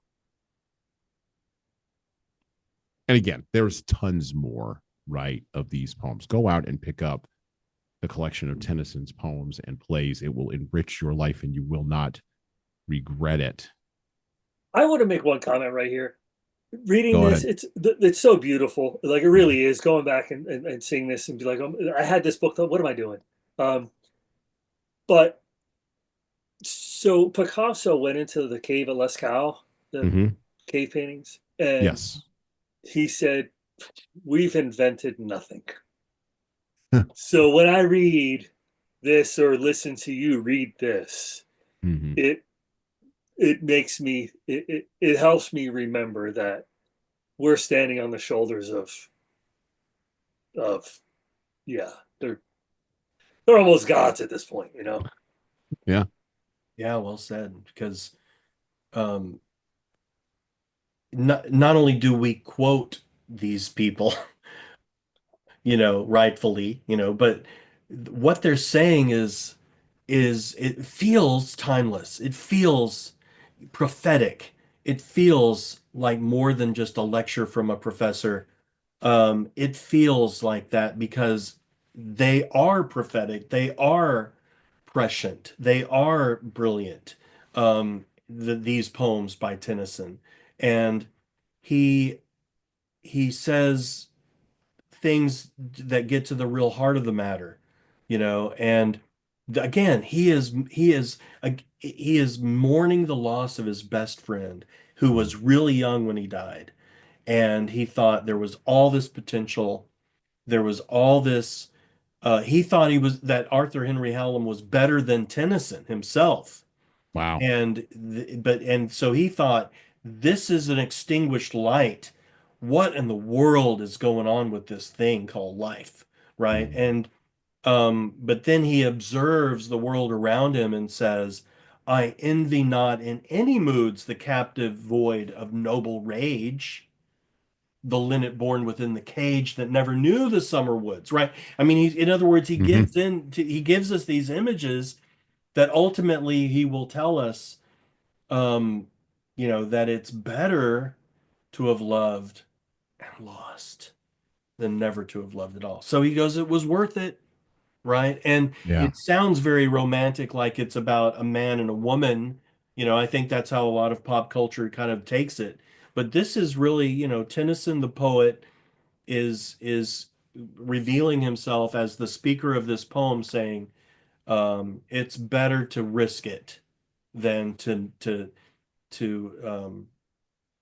to brick yourself off from the world, Right. Yep. Mariana. Right, right. Yeah. And Yeah. it's worth it. And I hold it true, whate'er befall, he says. Right. So Mhm. there is truth for Tennyson. He holds some things true, right? He can Mhm. still hold on. And that's one of the things that's so comforting in the midst of these poems. He will talk about the this tension between, let's just call it evolution as opposed to Sure. science, well, like, and faith, or religion, right? Mhm. In memoriam is full of that. There's a Yeah. lot of poems that deal with those two, those two issues, and he's trying to reconcile those two things. But here he says, ultimately, I hold it true, whatever befall. I feel it when I sorrow most. It is better to have loved and lost than never to have loved at all. Reconciliation of tension, Mm. access to knowledge, right? Hmm. And yet a surefit of wisdom, relationships and the meaning of them and the depth of them, Hmm. life and what is this thing? It's almost, the Beatles could have almost written that line. Um, um, institutions, bureaucracies, systemic structures that build cages around people and then demand that we exist inside of them when everything in us is maybe screaming to burst out. Um, I framed my last part of this as the eternal sunshine of the inscrutable mind. I was being clever there. Yeah. And I think that our minds are inscrutable to us. We actually don't know ourselves. And a poet like Tennyson opens the door for us to know ourselves by exposing what we don't know in a raw kind of way, but doing it in a way that is gentle, that is fundamentally, I think, loving, right? And loving from a agape sense, not an eros. This is not Mm. eros. You may want to put eros to your point. You may want to place eros on top of this, but it is not, that's not what we're talking about here. We're talking about agape love. We're talking about the love between that exists just between people who are pursuing a common goal called trying to figure out life. Hmm. Um, and this goes beyond productivity. This goes beyond our tools. This goes beyond our systems and processes.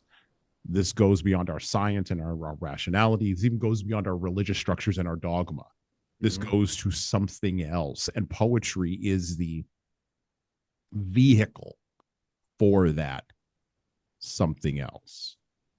Um, and so, It's like, it, I'm sorry.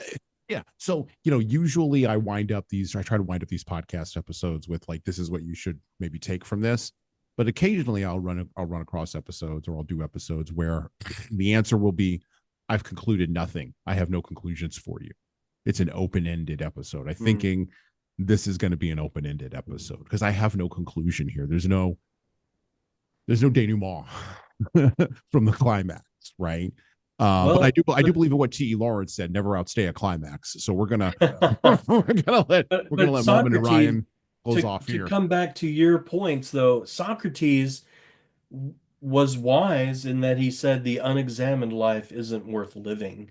Yeah. Right. And Tennyson repeats that in his own way by saying, I envy not the beast that takes his license in the field of time, unfettered by the sense of crime, to whom a conscience never wakes. Right. I mean, it's embedded. Ultimately, he's saying it's good to think and to have a conscience and to be bothered by the various aspects of life and not just be sort of kind of not slothful, just, but not taking advantage of the moments, right? You in Ulysses, he says, I want to drink life to the lees, right? To the bottom of the cup where the sediment is, right? I think it's the same thing here. It's like, what does that look like? What does that sense of living life to the lees, drinking it to the bottom of the cup look like? It's not just a hedonistic, it's not just a a sense of to eat, drink, and be merry, for tomorrow we die. I think there is a sense of urgency, even if you're going to live into your 80s or 90s or beyond. Who knows what'll happen when we're ultimately at that age? I would hope. It is this sense of, if you're gonna live, you've got to live, and to be in it, like Ryan said earlier, just in it. And so I don't know, these poems inspire me to take the life that we've been given, however that works, and just wring it out to where at the end of it, that cloth is dry. The cup is down to its bottom of the sediment in the bottom of that cup. And it will have been better to have loved and lost than never to have loved at all. I think you could change that out. It'd be better to have lived and lost than never to have lived at all. Ryan, final words? That I think Tennyson, both of you, beautiful, by the way. Thanks so much. Not only, I think I get a sense of Tennyson's character through reading all of these. And it's not, I mean, I've read this is, and I've never spent this much time on Tennyson, but it has affected me much differently than before. And I don't know, the takeaway is I get a sense that he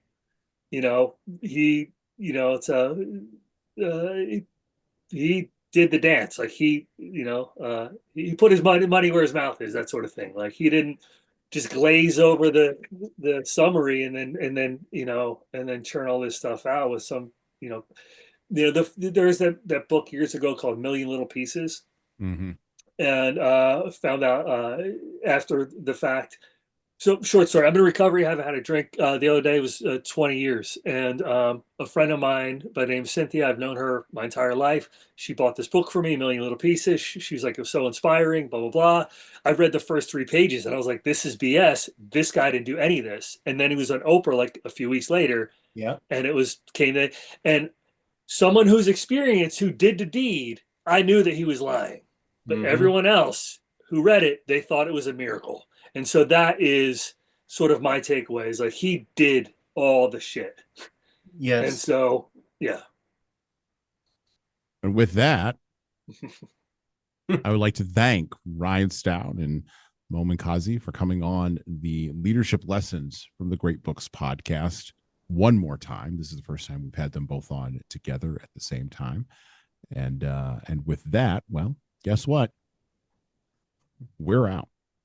Thank you for listening to the Leadership Lessons from the Great Books podcast today. And now that you've made it this far, you should subscribe to the audio version of this show on all the major podcast players, including Apple iTunes, Spotify, YouTube Music, and everywhere else where podcasts are available. There's also a video version of our podcast on our YouTube channel. Like and subscribe to the video version of this podcast on the Leadership Toolbox channel on YouTube. Just search for Leadership Toolbox and hit the subscribe button there on YouTube. And while you're doing that, leave a 5-star review if you like what we're doing here on Apple, Spotify, and YouTube. Just go below the player and hit 5 stars. We need those reviews to grow, and it's the easiest way to help grow this show. And tell all your friends, of course, in leadership. By the way, if you don't like what we're doing here, well, you can always listen to another leadership show. There are several other good ones out there. At least that's what I've heard. All right. Well, that's it for me.